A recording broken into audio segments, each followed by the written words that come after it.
drastic demolition is proposed in at least my recent memory. It's adjacent to the Friends Central Meeting House on one side, to the east, on the west to Bowl Street. Unfortunately, although some of the surrounding buildings are designated, the three historic houses, and I consider them historic, they're very old, are not designated, so there's not too much that can be done, seemingly. But a little bit of outrage is always in order in an instance like this. There has been considerable outrage from the general community. I've heard a lot, the lay community. People have been very, very shocked by the extent of proposed demolition, but relatively little interest on the part of the professional community. So that's why I'm speaking out tonight. So I'm talking about the proposed demolition of three historic houses on Cherry Street. Thank you. All right, thank you. Judith, you have one? Yes. All right, keep quick, please. Yeah, real quick. Judith Robinson, 32nd Ward, RCO, Representative Emeritus, okay? And let's think parking, you all. We have all this increase in density, but people are now literally parking on the sidewalk in North Philadelphia, where I live. And I would like us to think of how we can alleviate some of these parking issues. We have light structure, etc. Let's deal with the parking. Thank you very much. Besides, Thank you, Judith. Any other ones as we get going? Think about them. Feel free to interrupt and hop up here. George, you want to say a few words about Lemon Hill? This was just published in Architectural News, and that was the first time that I became aware that our leaders of the soccer fest. You gotta get the microphone Closer. I swallow it. That our leaders have hired a New York architectural firm, a very good one, Marvel Architects. And this is one of their drawings of the trip up to Lemon Hill, which many fans of the Ecuadorian team took during the last week. And I'm so sorry that they had a loss, but they gave a great game. So that, if we had known about Marvel's involvement, we might have called them for an event here, or otherwise tried to participate. So if you hear of things, don't assume that we already know about it. Okay? Give us a jingle and let us know. I want to give a shout out to one of our members, Amanda Soskin, who writes in Neighborhood Fundamentals, a Substack, and she just wrote about the lessons of the U-Arts and the collapse, and she's talking about what becomes of the endowment, among other things. And then I want to talk very briefly about two other things. David Brownlee has advised me and us of the fact that it's been 8 years since the Philadelphia Museum was closed. The history of Philadelphia History Museum, the one that was in the old city behind the Roman Haas building, or what I refer to as the Roman Haas building. And we're planning to inform the mayor of this, who may not be aware of it, that it's been 8 years. And it's really time to find out where the collection, I believe, is in the hands of Drexel. It's time to think about what we're really doing. Many other cities of our class and caliber do have a history museum of some kind. Certainly the European cities, definitely. And then the last advocacy item that I want to mention is South Broad. We were very happy to have the presentation at the last meeting while the construction was a little not as far along as it is now. And we're thinking about what does this mean for the other blocks? And we are trying to think in terms of advocacy of what we should be saying about the other blocks. What does it mean to put trees in the middle of Broad Street? What does it mean to do various things? And that's how it was presented to us, as something that was a test run, and we want to take them up on that. So those are the issues I'd like to bring up for advocacy. Want to follow up a little bit on that? SEPTA, okay, come on. Hi, I'm Jackie Lewis. I'm on the Women's Committee for the 250th. Every 50 years since the centennial, the women of Philadelphia have leveraged around a preservation project, and this year it's the Belmont Mansion in Fairmount Park, which is also the site of the Underground Railroad Museum. If anyone has any interest in that project, see me later. Thank you very much. Would you like to come and share with us about this particular building? Hey everyone, I'm Lily Goodspeed. I work for Scout. I am the Leasing and Partnership Coordinator. Oh, manager now. I'm Scout here. I also was actually a part of Box since the first days. We got the keys, so being here for the first moments, we kind of reinvigorate this building back into a place of making and learning and doing is really meaningful. I feel a lot of responsibility myself, but also the Scout team.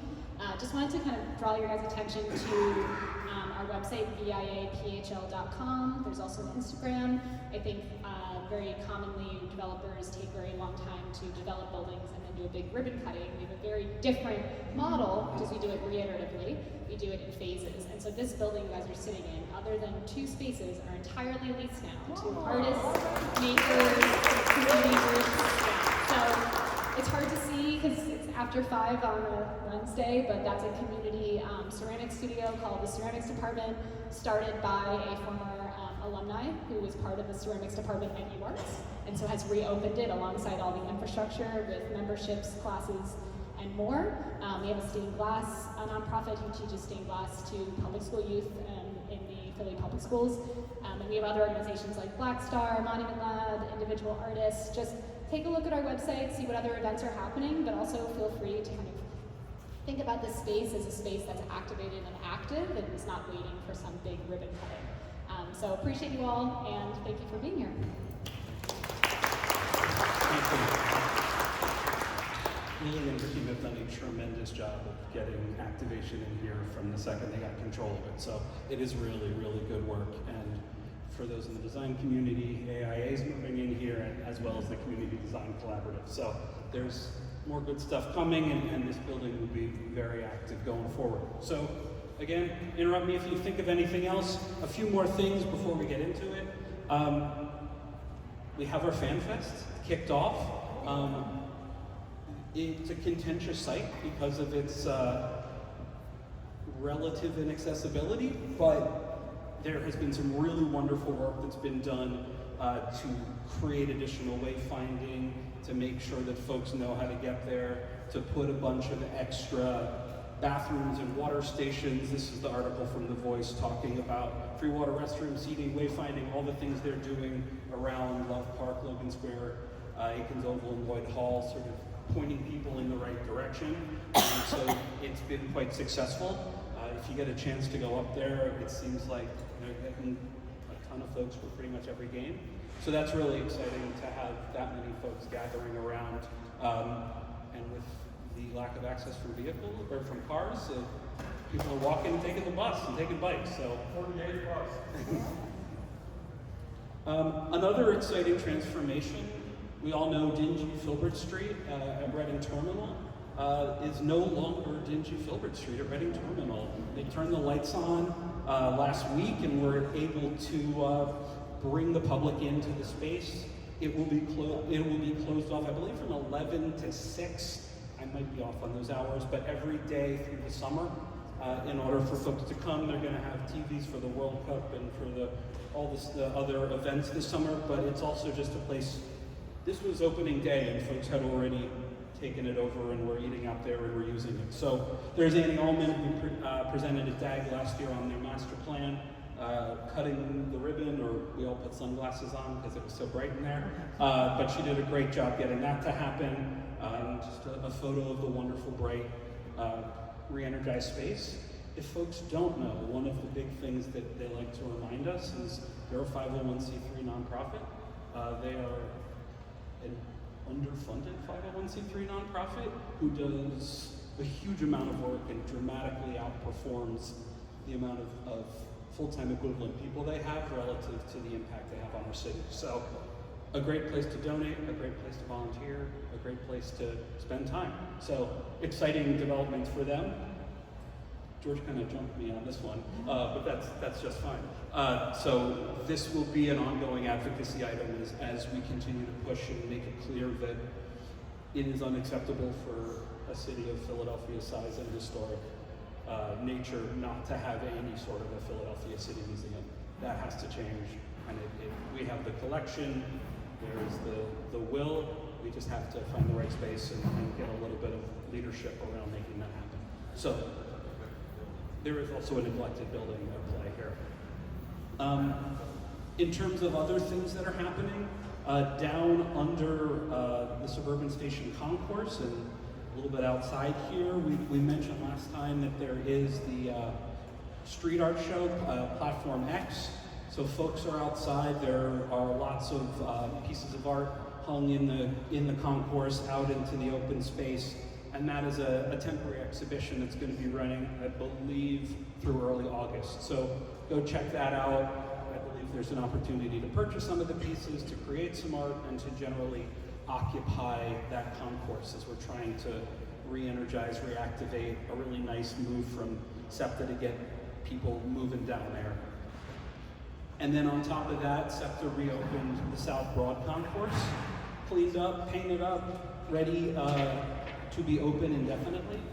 So the hope is that as they're reprogramming and reworking things beneath Broad Street, there will be more opportunities to be there and to move through space. But that is now open and will remain open, which is very exciting. So before we get into it, I wanted to just let you know about our next two events.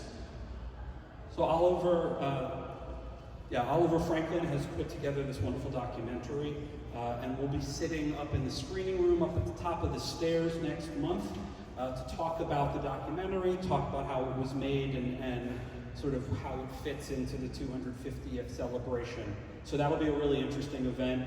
I believe we'll show only a small piece of the film, so I'd recommend checking it out ahead of time. So I believe it is PBS website, and there will be more broadcast opportunities. We'll add them to the link on our site.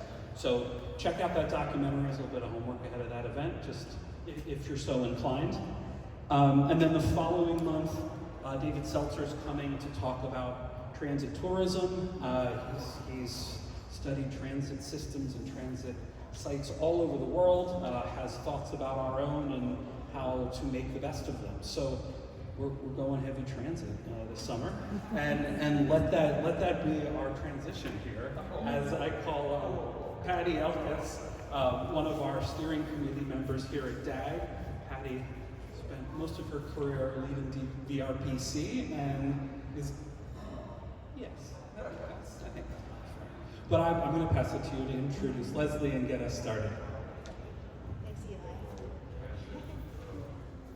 Okay, well, hello everyone. Great to see you all out.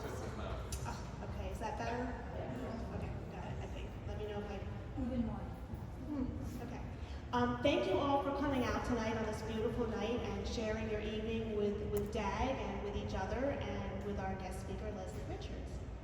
Tonight, we're going to hear about a new program that was recently launched at the University of Pennsylvania called the Transportation Initiative at Penn, aka TRIP. And if you are like me, you've been probably wondering about things like how AI and other emerging technologies are going to impact our transportation system. Maybe you're thinking about safety and how we can accelerate getting to Vision Zero where there are zero fatalities. Maybe you're thinking about accessibility, mobility, and how we need to improve that for all people regardless of their circumstances. Or maybe you're thinking about climate change and how our transportation system has to really become resilient to the extreme weather and heat and flooding that we're seeing more and more of, as well as our transportation system's contributions to greenhouse gas emissions that are accelerating climate change. And then on top of all that, maybe you're also thinking about how any of these ideas that are being broached and kind of figured out in academia how do they make their way into practice at the implementing agencies? So fortunately, the new Transportation Initiative at Penn was founded and is being led by our guest speaker tonight, Leslie Richards, who spent the last decade dealing with these and other issues while leading our region's two main transportation implementation agencies. Leslie served as secretary of PennDOT, had to commute to Harrisburg, or I guess maybe was there for a while, came back and forth. And Leslie also served as the CEO and general manager of SEPTA, beginning in January 2020, so think about that. During her tenures, Leslie became nationally recognized for her leadership in integrating emerging technologies into transportation systems, for prioritizing quality of life issues and how investment decisions impact those quality of life issues, and for her collaborative approach. And she led both agencies through significant crises, including the pandemic and cybersecurity threats. So our transportation system is vast. It includes roads and bridges and sidewalks and trails and trains and trolleys and buses and freight and ports and airports and so on. And it touches each of us every day, right? There's no way around it. Things are always being impacted by the transportation network. And there's a lot of challenges that our transportation system faces. So I think that we are super lucky to have the trip right in our backyard, housed at Penn, and super duper lucky having it being led by Leslie Richards with her understanding of how implementing agencies work along with the hurdles that they face. So I am super excited to introduce Leslie Richards to tell us more about the genesis of TRIP, its mission and goals, its partners, and some of the projects. So thank you so much for joining us tonight, Leslie, and welcome.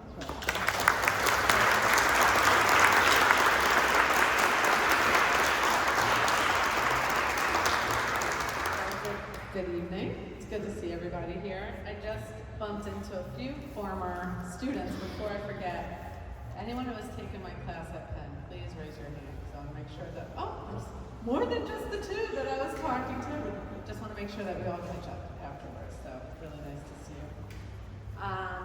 So good evening. I am thrilled to be here. I just want to thank DAG for this invitation. And I loved the announcements. This group is ready to state their opinions and make sure that all causes are heard and considered as decisions are being made around the city, and I just thank you for that. We need more of that, and so thank you very much. And you know, every day you're championing thoughtful, equitable design in Philadelphia. And so when I was asked to speak here, I immediately felt at home, because what DAG is about, the idea that design shapes communities, that the built environment is not neutral, that the places we build, I feel strongly, they either advance equity or they undermine equity. And so that's exactly the lens that I've brought to my entire transportation career, and happy to share with you my latest chapter. We know that transportation and design are not separate conversations, they're the same conversation.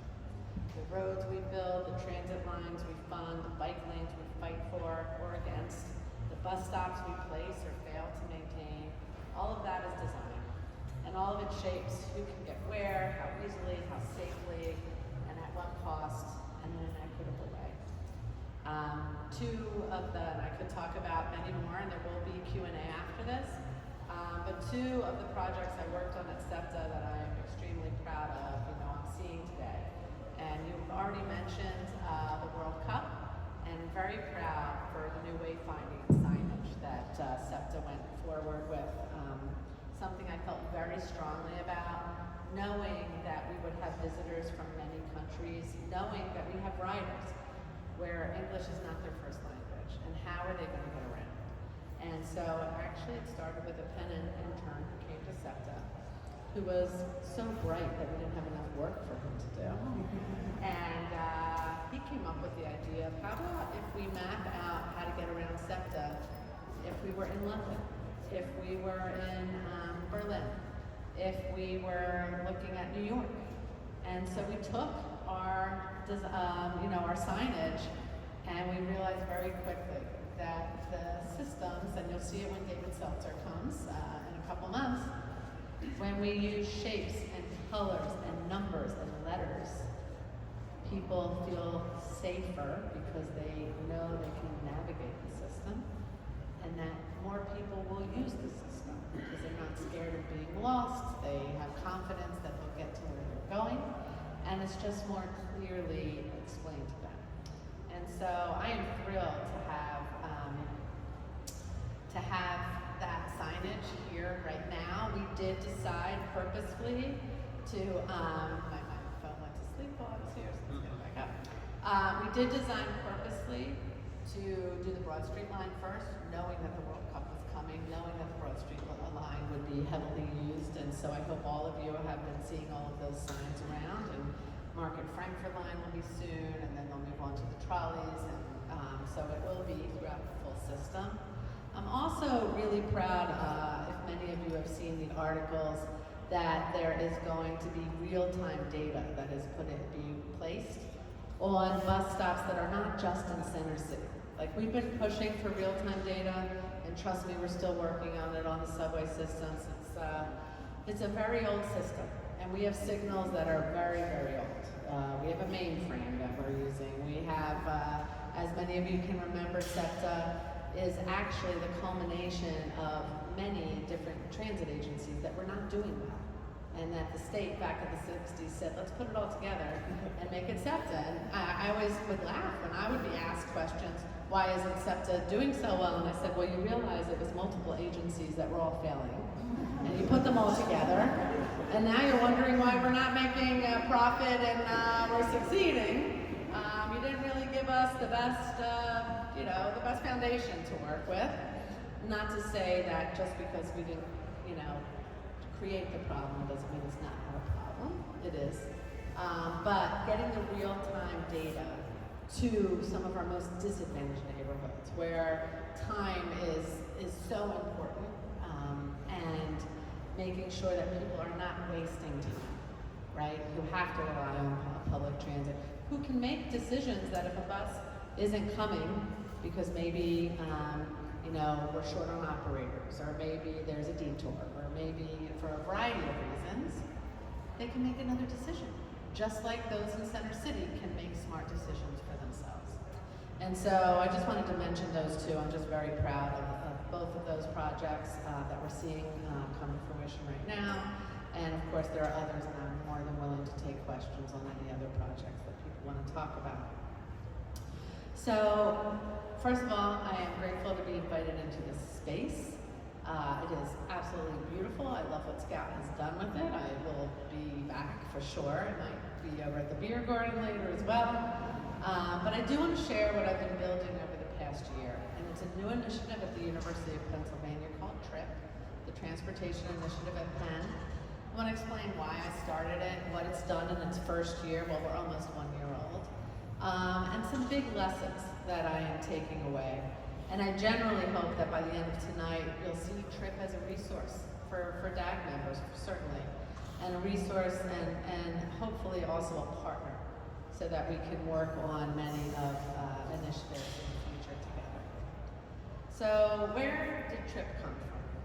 So I will start with a confession that after spending more than a decade of running two of the largest transportation agencies in the country, by the way, but also happen to be our beloved PennDOT and beloved SEPTA, I came back to Penn in 2020 with a very specific frustration.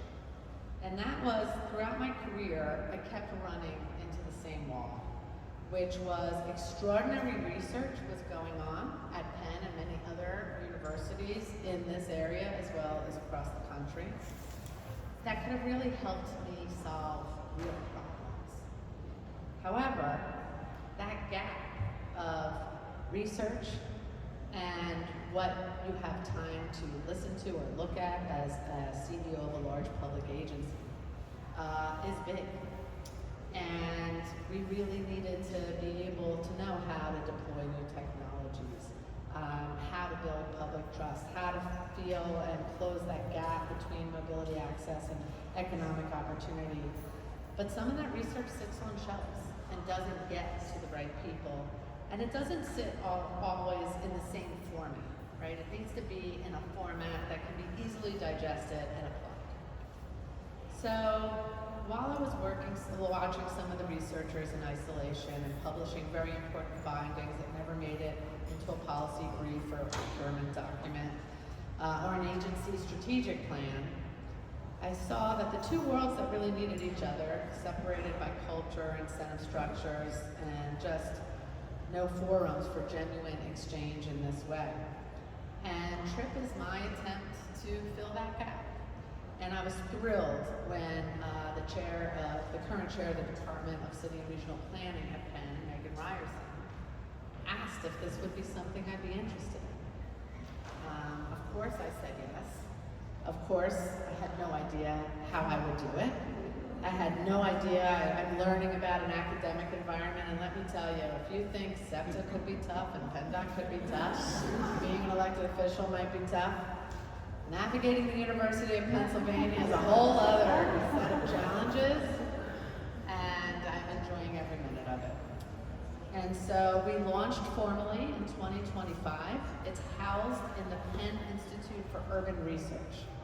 And while talking about it throughout Penn and making sure that I started to learn where this could grow and where it would have the best foundation, I was thrilled when Jeannie Birch and Susan Wachter was one of my professors when I got my graduate degree at Penn, and she is still there, when they offered to house this initiative.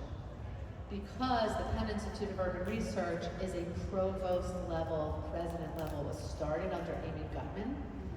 And because of that, it works with all 12 schools at Penn. So I have access to work with faculty at Wharton, at engineering, in computer science, at Fells, at Annenberg. I teach in Weitzman School of Design, all of the design faculty. And I'm also working with some Penn medicine. Behavior has come up as a huge thing that impacts everything that we do. And so it's been wonderful. It's been wonderful to have that support.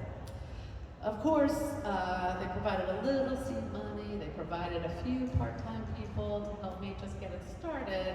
And then they said, okay, you're on your own. So let me tell you what we did within a year and how I went about this. First of all, I started calling my friends in the industry. And I told them what I wanted to do. I told them how I wanted to get applied research into their hands. And I only reached out to current CEOs of public agencies. Because as I started making my list, I was like, I don't think I need an advisory committee of 500 people, because I started to list everyone who I thought might be interested in this. And so in calling, I was thrilled that so many said yes. So we have an advisory committee of 24 current CEOs of a variety of different transportation agencies across the country. I'm just going to name a few of the largest that you may have heard of, but we have all different shapes and sizes. So the Secretary of the California Department of Transportation, we have LA Metro CEO, we have Utah DOT Secretary, we have Georgia DOT Secretary, New York State DOT Secretary, we have the Denver Airport, we have San Diego Airport. I have a meeting, I don't want to put any pressure on the Philadelphia Airport, but tomorrow I might be asking for Philadelphia. We had our most recent CEO, and he moved to San Diego, so I'm thrilled that Adam Saeed has decided to stay on. We have highways and bridges covered at the state level, and then we also have at the city level. So we have the city leaders in Denver, in Nashville, in Philadelphia also on board. We have Turnpike CEOs on board. We have the Pennsylvania Turnpike. We have Turnpike in Florida, the Hillsborough-Tampa highway as well. And so it is a really wonderful group of CEOs. And there are not, believe it or not, there are not many forums where the different modes get together and get to share ideas and get to share challenges and get to share what's going well You know, if you run a transit CDO, you belong to an organization called ACTA. If you run a DOT state organization, you belong to an organization called ASHTO. If you run a city DOT, you belong to an organization called NACTA. And then there's the same for airports, and then there's the same for ports. There's the same for tollways. And they're separated. And so I thought it would be wonderful to get us all together to share. And that's what we did. And we launched in October of 2025. We held our launch event at the Penn Museum, which was a very fitting venue, because the conversation was about how do we preserve what works best and how do we build what's next. We brought together more than 20 senior executives from across public and private sectors. Those were the CEOs that I mentioned. We had over a dozen show up, but then we also brought technology leaders. Vice President of Google Public Sector came. We had many other technology and data analytics firms show up as well. And the focus was artificial intelligence, but not as a buzzword, you know, you hear AI all the time, but as a genuine question. What does it actually take for a public transportation agency to adopt a new technology responsibly? What's working and what's not? So the conversation surfaced 5 insights that I want to share with you. This was at our October launch, and I think they apply far beyond transportation, by the way. The first, and it came from the Google Public Sector Vice President, who also, by the way, happened to be my roommate while we were at Penn together. And it was, be scrappy. There's no one right path to integrating new technology into a complex organization. When you find an entry point that matches your needs and capabilities, just go ahead and iterate quickly. Now, not every leader is willing to do that. Not every culture is willing, to embrace that. But when they are, right, go for it. The second is create dedicated time and space for innovation. In public agencies that are chronically under-resourced and responsible for safety-critical operations, executives have to deliberately carve out space for experimentation. And it doesn't happen on its own. You really have to focus on it. And I would also add, you know, support that CEO, right? So write op-eds that support some daring, possibly risky decisions. Because when you have the public behind you, boards, governors, mayors, they're listening and they're willing to go with you on that journey. And also, this one I wanted to come off right, but it's steal. Steal the best ideas from each other when you hear about them. And that's what we really do at TRIP. When we get all 24 CEOs together, I love, in state DOTs, they call it R&D. Rip off and duplicate. That's what we do. And we gotta, you know, I'm laughing. I knew that so well because I came from the state DOT world, but then I realized my friends in transit had never heard it before. So that's why, you know, we gotta really share. The successes and failures of emerging technologies are often siloed within individual agencies, and we need more forums for candid, cross-sector exchange, and that's really, you know, a big part of what we're doing. And we're the first to tell you if we see a good idea, you know, we're gonna spread it around. I know every good idea I've ever had, I am thrilled when someone asks me how they can duplicate it within their agency, or take it back to their city, or take it back to their state. The fourth thing I want to share is that trust is so important, and it's truly the foundation that allows us to do real creative and innovative work. So even the best innovations, they fail if the public, as I mentioned, your board, your staff, they don't trust the technology or the process. And public sector leaders, we have to be accountable. We have to be transparent. We have to be effective storytellers. But we have to be trusted partners in order for that to move forward. And then the last thing, which I already touched on a little bit, was that great research should not and cannot sit on a shelf. Public sector leaders told us clearly they're hungry for the kind of technical insights that only the academic community can provide. But incentive mismatches, time pressures, cultural gaps, keep slowing the translation from research to practice. So that one last point has really stayed with me, and because it isn't just a problem, but it's an opportunity that we can fill that gap, and it's exactly the gap that TRIP was built to close. Then, following a few months, in March, we had an event in DC. We hosted it at the event space that Penn has, this DC space, which is beautiful and overlooks the Capitol. And we invited a variety of different stakeholders from across the public and private sectors, including some of the leading transit agencies and DOT commissioners. And the question we asked was deceptively simple. If you could shape the research agenda for the transportation sector right now, what would you put on it? And the answers were quite surprising, I have to say. We had DOT secretaries who answer and who work for Republican governors. We had transit agencies who work right in the heart of more liberal cities, and they all agreed on many things. But I want to highlight 4 of the things that came out. One is data standardization, particularly around construction costs and system performance. So agencies can actually compare notes. It's very hard when we all keep data in different ways, and we don't share it. We have to share that. Second is a deeper alignment between land use planning and transportation, especially as cities grapple with housing and freight simultaneously. This one came up again and again. I'm thrilled with what City Council just recently passed, right? Allowing for more consideration of development close to SEPTA, so important. But we also have to figure out how we move freight.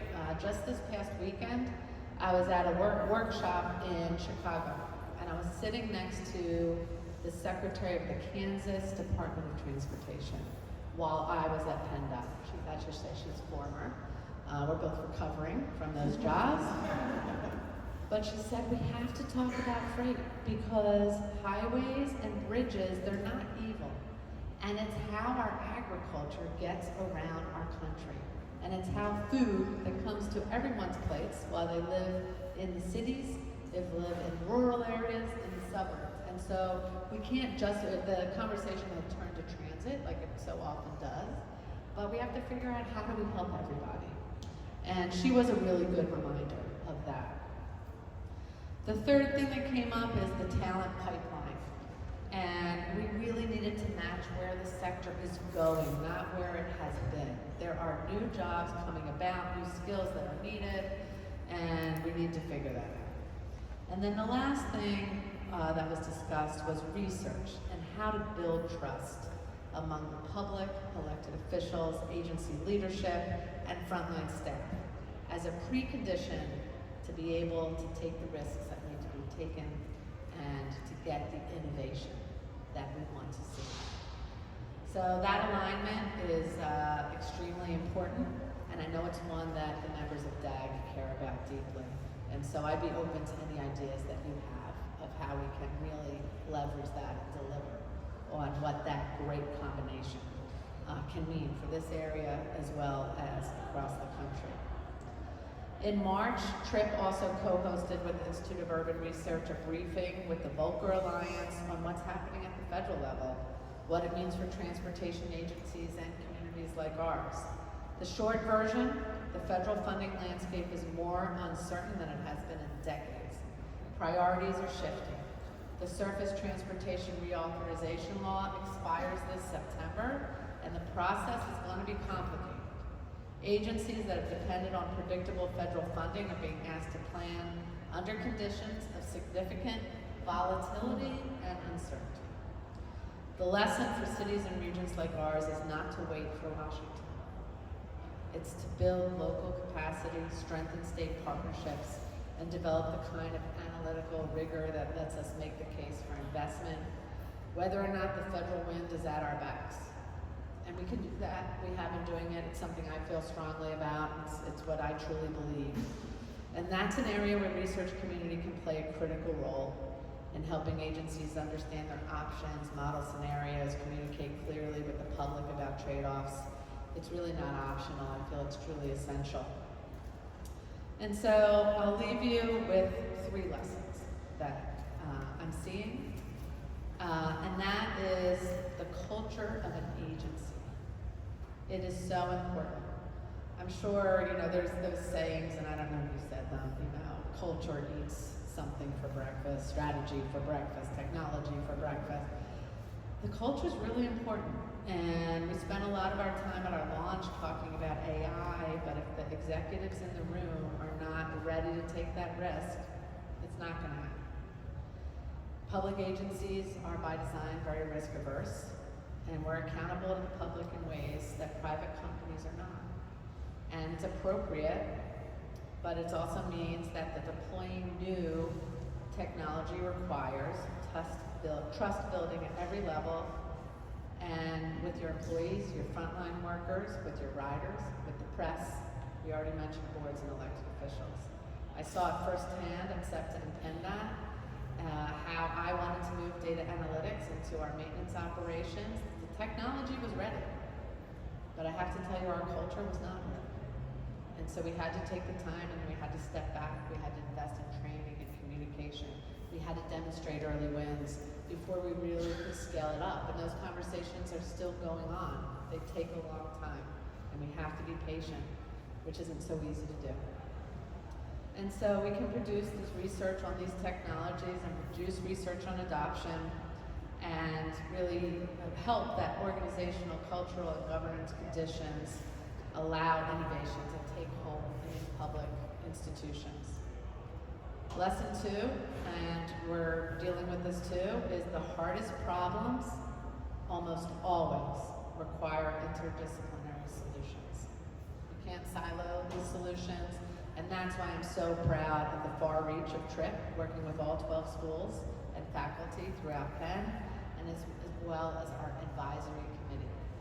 And I would be remiss if I didn't also talk about our steering committee, which is our sponsors. And that is made up of a variety of architecture, engineering firms, technology firms, consulting firms, management consultants. We have a data collection. Without them believing that we can solve things together, TRIP wouldn't exist. And so no single department can do that. And then the last lesson I want to leave with you is the research to practice gap, how real it is and how we can close on it. And I want to make sure that people understand we're just going to focus on a few things. We're not going to solve everything, but we are going to figure out what it is that we can have a good impact on in a short amount of time, and how we can help these CEOs that really, truly have such tough challenges ahead. So we're in year 1. We have a long way to go, but I'm more convinced than ever that this is exactly the right problems to be working on, and that we've got the right people around us. So you're doing something that is genuinely rare, which is building public forum around the idea that design quality is a civic good, that the shape of our built environment is a matter of public concern, and that advocates have a role to play in ensuring that the decisions shaping Philadelphia reflect our values, as well as shaping our cities and our communities throughout the country. And that's the same argument TRIP is making about transportation research. It's not a niche academic enterprise, it's a public good. And the communities that can access good, actionable research and translate it into better policy projects and systems will be more equitable, resilient, and more livable. So I would love to figure out ways that we can partner and work together. I think we have very complementary missions, and I hope tonight's the beginning of that conversation. So thank you so much, and I'm happy to answer any questions that you may have.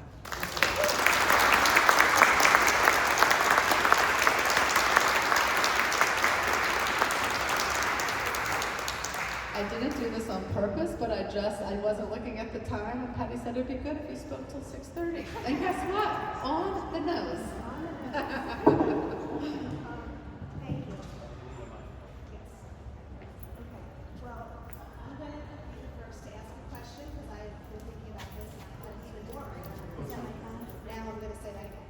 I'll ask the first question. I have a lot of questions, but I'll just start with one. And anybody else that has a question, please just line up behind me And we're here till 7, so this is a great opportunity to ask Leslie some more questions. But I'll just start with the question about building trust. And that is clearly so important for people that are working together in an area where they're trying to do new things. And so I'm curious, like with all the various partners that are working together to create new solutions, how do you avoid people feeling perhaps proprietary about certain solutions? And there could be an entrepreneurial bent to certain things where people might make money by selling their ideas. So how do you build that trust so that these ideas can be tested and people are willing to, whatever degree, let go of that proprietary nature? It's a huge problem, right? It's why data isn't being shared widely. You see Waymo on our streets. You see other automated cars. If everyone was sharing the same information, we would be a lot more and a lot ahead. We would be progressing in a way a lot faster than we are. But what you've outlined is, people want to hold on to the information that they're gathering. They want to hold on to how they're gathering it. They don't want to give away their secrets. And that is, that is how private industry works. And so we have to figure out, we have to do a better job of where we can share and where it makes sense. I still think there's some, areas that we can share that doesn't put any private sector companies into a competitive disadvantage. There are going to be certain things that just will never be shared. And so we have to figure that out. We also have to, share with, in a very honest and transparent way when we see how things are not working, right? And where it's not going. And people will have to make that decision. Do you want to get to the end results? Because if we want to get to a place where we are all safer, because so many of the mobility options become automated, the ones that can, and I am a big believer that will really help people get around, particularly those with mobility challenges, particularly with some of our seniors, particularly with just keeping certain distances, certain things that can totally be programmed and keep us all safer without destruction of humans. We need to start, sharing that. The good news is there's an organization called ITS America. Many of you may know it. And they have formed a stronger partnership with the U.S. Department of Transportation. And they've just announced how they're going to be working together. And this is an organization that has worked on that very problem for years and decades. There are organizations in Europe and Asia of ITS. We have the ITS America, and then they have their counterparts. The counterparts have already had a very strong relationship with their national DOT, but for some reason in the U.S. that has not happened. And we can see how further along they are on a variety of issues that we haven't been able to move forward here in the U.S. So I think it's a very, very good development here, and so I am hopeful we're gonna make some progress forward on that. But it's challenging, as I think everyone in this room can understand. Hi, Leslie. Hello. Thank you for your talk. And congratulations on your trip initiatives at Penn. That's super exciting. I came up with one specific question, but this previous question I've already thought about a few others, so I'll try and keep this brief. When you were speaking about the wayfinding initiative that you're proud of that is taking place on Broad Street, I looked up the agency that was selected, which is a Canadian agency, and I'm curious as to how they were selected, if there was a public RFP that was issued, and how do you select contractors in general? Is there a secret handshake, or is there always a publicly available RFP? And I guess that has to do with what other question just came before me. I'm curious as to why do you think Philadelphia is so further behind other cities in the United States? I mean, it's my opinion, and it may not be the universal opinion, but having traveled transit in Los Angeles and New York and Chicago, I feel like that there must be more transparency between their departments because it seems to just flow so much better. But that just might be my experience, and I'll just let you answer how you see it. Thank you. First of all, absolutely, competitive bids on any SEPTA project that utilizes public funds. And I was not on the selection committee of who was chosen, but you cannot favor firms as far as local firms versus other states versus other countries. You give the work to the firm that gave the best submittal, and so that's how that was handled. As far as comparing the city of Philadelphia to what other cities are, we have one of the oldest legacy systems. We have certain challenges, and I already mentioned how SEPTA was built from several other transit agencies, but sometimes people don't even fully understand that. Even our subways, right? 2 different firms. We have 2 different vehicles. We can't have a Broad Street line car on the Market Frankfurt line. It's a completely different track gauge. It's completely different width. It's completely different. Signals are different. How it's dispatched, how it comes into the command center, how all the communication happens. And so there's all of these complexities that are there. And I will be the first to tell you, and many of you have heard me in public testimony and media, everything, severely underfunded. Severely underfunded. In fact, when you look at the number of trips that SEPTA produces on a daily basis, over 700,000, and the amount of money that they have to work with, it is, if not the lowest, one of the lowest when you look at per trip that they provide. And people forget that. When I compare us to Boston, which I do often because there's a lot of similarities in our systems with the different modes, with the type of city that it serves, Boston has $1 billion more in their operating budget every year since I was SEPTA CEO, and $1 billion more in their capital budget every single year. It's how they're funded. It's how their state, their municipalities, how they're able to compete with federal grants, something SEPTA's never been able to do because they don't have the matching grants that are always available. And so something I'm also proud of is we won the largest federal grant up until that time. I don't know what's happened over the last year and a half since I have not been there, but $317 million was the largest grant that SEPTA ever got, which I was so proud of, but when you think about it, that's not, like, we could have used that money every year, right, to do things, right? And Boston's got $2 billion extra that we don't have, $317 million, which allowed us to get some new cars, order some new cars in the Market Frankfurt, things that we need.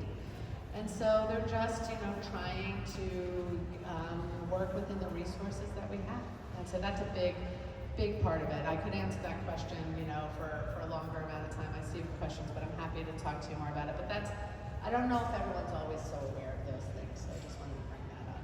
So we're at a disadvantage in several ways. A question, Leslie, touches on lobbying, and one of your predecessors, Lou Gabicini, was near the end of his career when he came to Philadelphia, and I think he was at the Port Authority prior to that, an agency pretty much known for its arrogance. And here in Pennsylvania, Lou's marketing theory was to go to Harrisburg and say, SEPTA sucks, give us money. And a lot of people thought that wasn't the best approach. Although we had the experience and knowledge to say that. But if it worked, it would have been great. It would have been a great approach. What approach would you recommend, and how do you develop that in a state that is so deeply divided as Pennsylvania? Yeah, look, it's hard. Part of it, though, I think, is in that conversation I shared with you with the Kansas DOT secretary. I don't think we can forget that we are a commonwealth that has rural areas, that has a variety of different types of needs from transportation.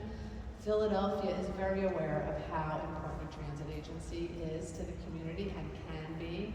And if we had a better, more reliable system, which trust me, every single employee at SEPTA wants to provide and is doing the best with the resources that they have to do that.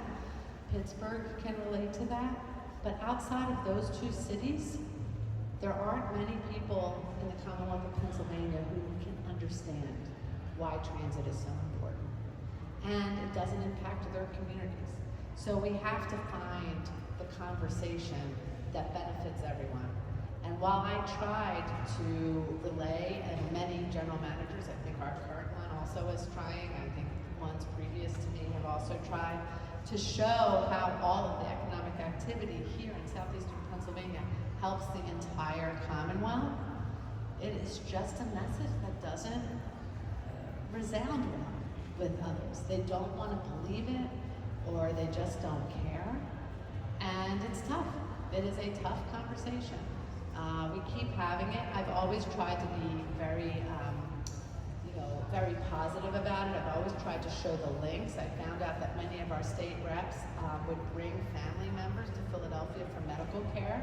We're known for the wonderful hospitals and the medical care that's provided here. And I let them know that they wouldn't even be able to access that if we didn't have a well-functioning transit system. They'd be stuck in, they'd be stuck in traffic. They wouldn't be able to make those medical visits. They wouldn't be able to come and visit their loved ones. I was always trying to figure out what are topics that you could reach outside. And so we have to figure out, more of those. I throw this out in case anyone has other ideas we haven't thought of. But Act 89, which we all know, and I know our students at Penn, those definitely who have taken my class have heard me say this before. The thing that got Act 89 across the finish line was when bridges were closing and the timber industry went to Harrisburg and said, we cannot get our supplies across the Commonwealth. We can't get houses built. We can't get anything that requires, the timber industry products to get around. And that's what got it across. It wasn't because we love transit. It wasn't because we love our big bridges. That is the last piece. And so we have to find a way to, appeal to everybody. And it's difficult. Thank you so much for all of this. So I am very interested in the research to practice gap that you've been talking about.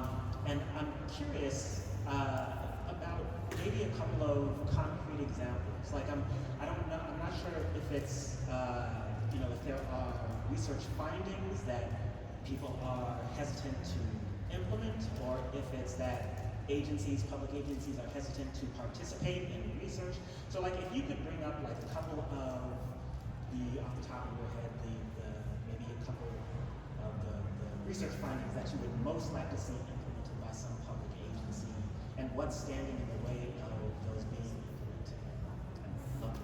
Yeah, sure. So when agencies aren't asked early on about what their problems are, I think there's some really great research out there, but they're not solving real problems that's going on, right? But there's a lot of research out there that can solve real problems. Whether it's about materials, whether it's about how we can do, better. I was just talking to someone. It was always a problem at SEPTA because, and it would be any agency, by the way. This wouldn't just be SEPTA. Like, how can you have knowledge transfer, right? When sometimes people stay 20, 30, 40, but they move around.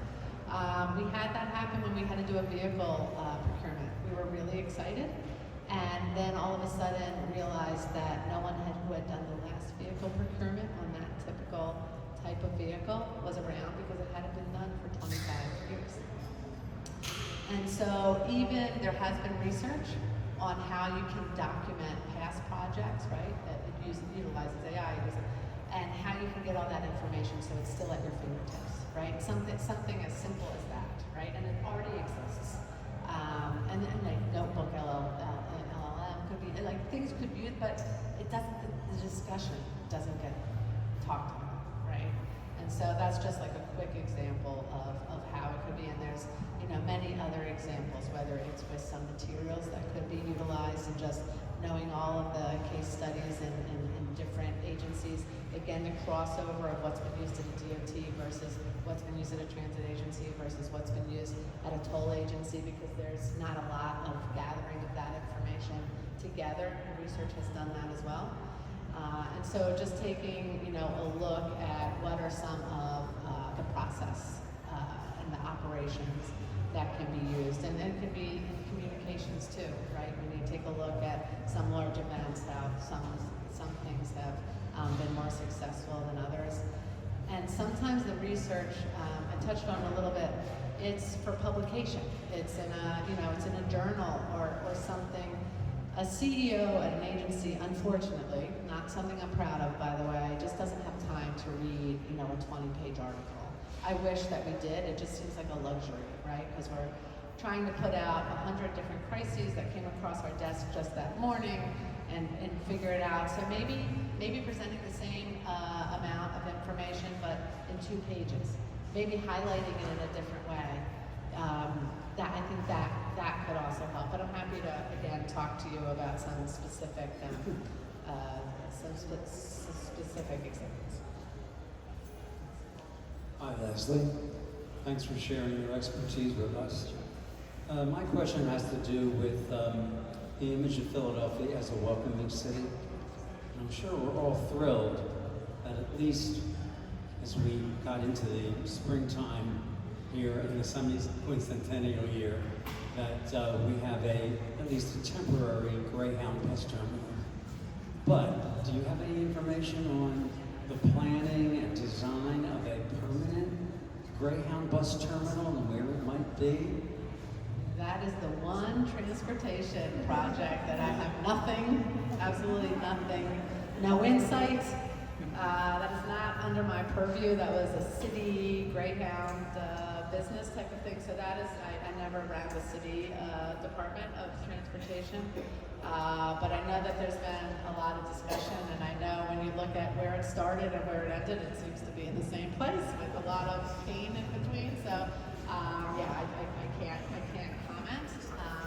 I personally have heard them talking about something near 30th Street, State William H. Gray 30th Street Station, which to me makes so much sense because you can access the entire SEPTA system, trolleys, subways, buses, all the regional rail from that position. You can get on Amtrak from it. Just makes a lot of sense when you think of all the access points there, but I have no insider information if that's where they're leaning or that's where it might be. But I'll be watching.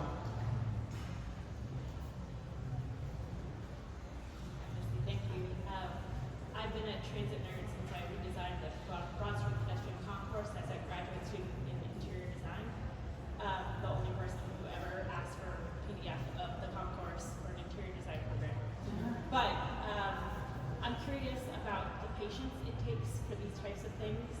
You mentioned potential 30th Street for the bus. You know, like, yeah, I saw those plans about 10 years ago. But I think patience, as you mentioned, trust is so important. And I think sometimes the gap between those two is imagination. And so I'm curious how you see the role of TRIP as facilitating imagination for that sharing of information, for that practice of trust across agencies, across disciplines, all that sort of stuff. I come from working in transdisciplinary research, so I'm like, I understand the struggle, but I feel like that play aspect is, and imagination is sort of an invitation that folks doing serious work don't get that often, so I'm curious how you might facilitate that. Yeah, what I've heard from our advisory committee is they enjoy hearing what other people are doing. When they know that other people are kind of testing and being a little more risky than they have been before, it allows them to then think, okay, maybe I don't have to do things as we've always done it before. Maybe I could take this idea to our mayor, to our governor, to the board, to the public to be discussed, and it gives them the confidence, right, to go ahead. It's always easier to go when you feel like others are doing it and you're not alone in doing it. So I think that's a big piece of what we can do in sharing what's going on. And it's also a sounding board. I mean, we have some closed sessions and people will be like, I'm thinking of doing this. Is this crazy, right? And then a bunch of us will get together and be like, I wouldn't put my head out there doing that. You know, I think that is just too risky, and let's talk about the pros and cons. Maybe there's a way we can help you bring it back. Or they'd be like, not only would I do that, I've already done it. Or I know someone else who has tried it. So it's been really good testing ground. It's been a real trusted and neutral conversation. And so, you know, just because you get to a point where you have the wonderful opportunity of being a CEO of a very large public agency, it doesn't mean that you know everything. It doesn't mean that you know exactly even how to get things done that you want to get done. You're always asking, you know, people, what's the best way to go about this? What do you think? This is how I think we should approach it, but have you tried this in your agency and have you done it? And so all of that help is really, you know, helpful, and I already see it happening at TRIP, and I know it'll continue. Hi Leslie, my name is Sana, and I actually have a question. This might be a big question for tonight, but how is the TRIP initiative planning to utilize its partnerships to tackle transportation issues around proposed data centers being built in the Philadelphia area?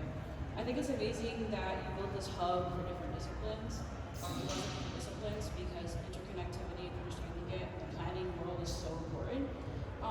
So I'm just like curious, like how do you think you could utilize those partnerships to tackle this issue?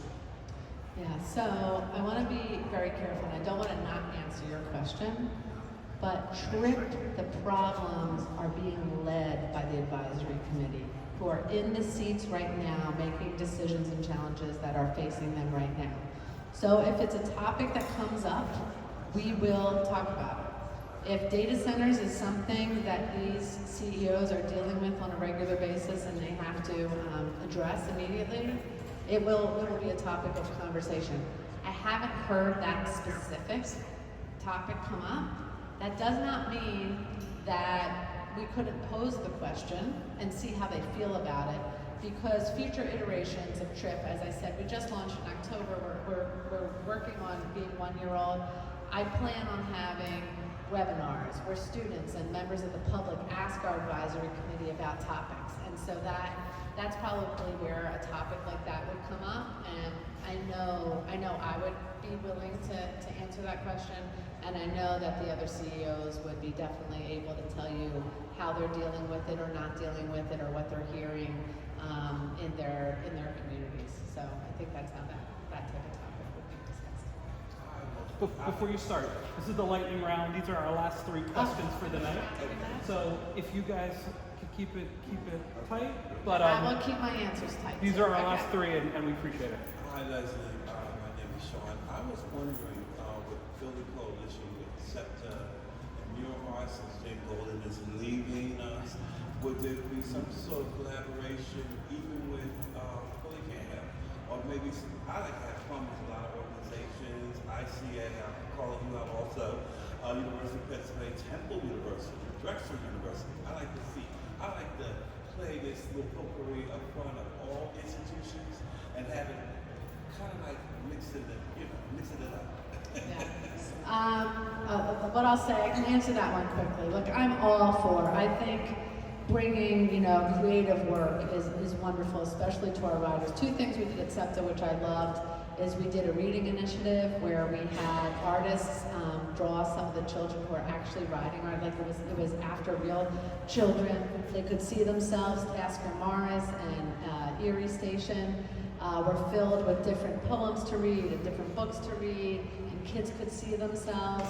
And, you know, sometimes riding a subway or transit may be a big exposure to art that some of our riders have. They may not be able to see art in other types of environments. So I'm all for that, and happy to talk. And I'm talking with Jane Golden too to see what she wants to do after and see if we can do something with TRIP. I loved working with her. Go ahead.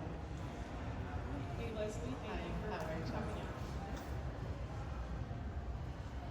okay, trying to put to words, how do we filter out unproductive public input?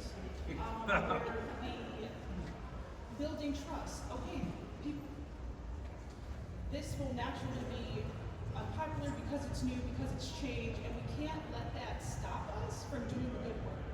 Over time, the public input wasn't as important, and they moved fast and they completed fast, and I'm not saying because of, but we're giving too much time, in my opinion, to comments that are not productive, that in the end get in the way of providing equitable transportation deserts, however you want to put it. I don't know if that's something on Tripp's purview, if that's something that the CEOs have discussed, or I should say the stakeholders, and maybe some input on that. Yeah, look, it's always, people have a variety of different opinions. You're never going to get 100% of people agreeing on certain things.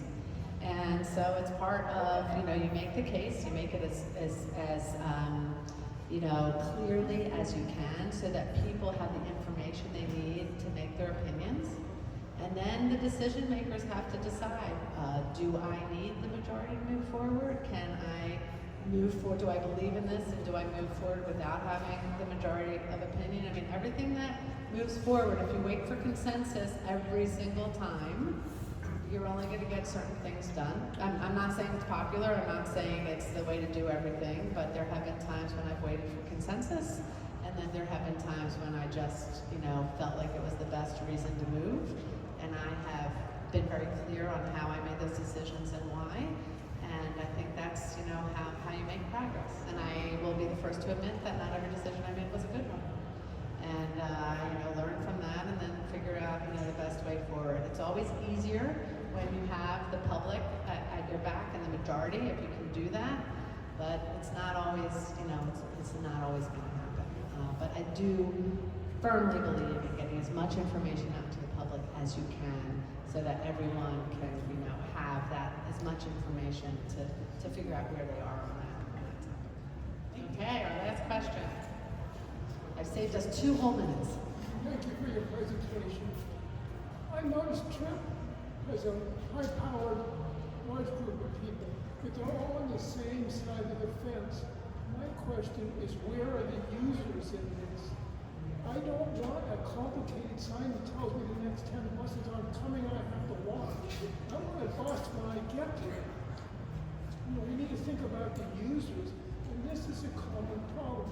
I've been involved trying to help SEPTA for 40 years now.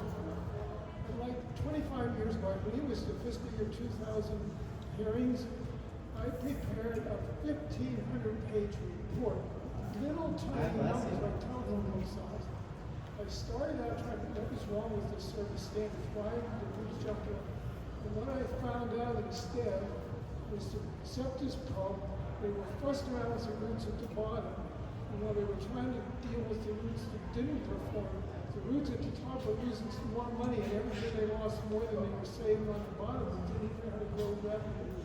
The first thing I wrote in my report is the day will come when elected officials will tire of funding SEPTA.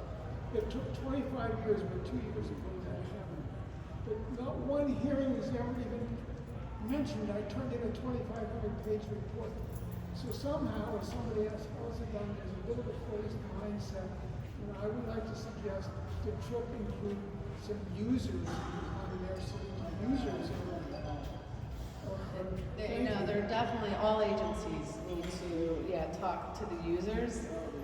This is really designed to help the leaders of the agencies with some other issues, but trust me, users come into they're the riders. They come into every conversation as well.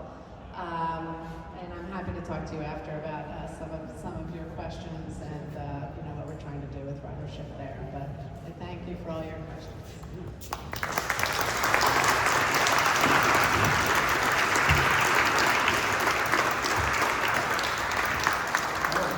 So much for joining us.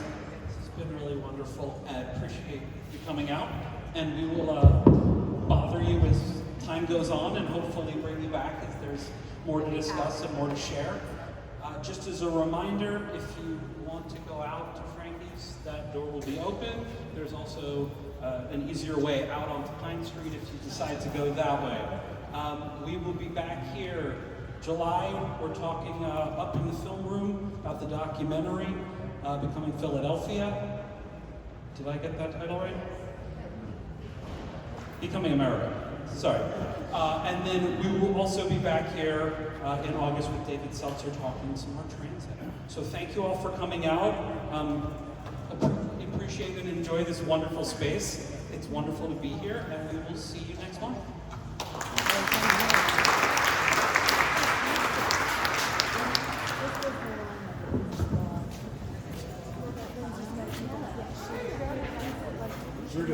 Yes. Dennis Boylan. Hey, Dennis. It's my grandson.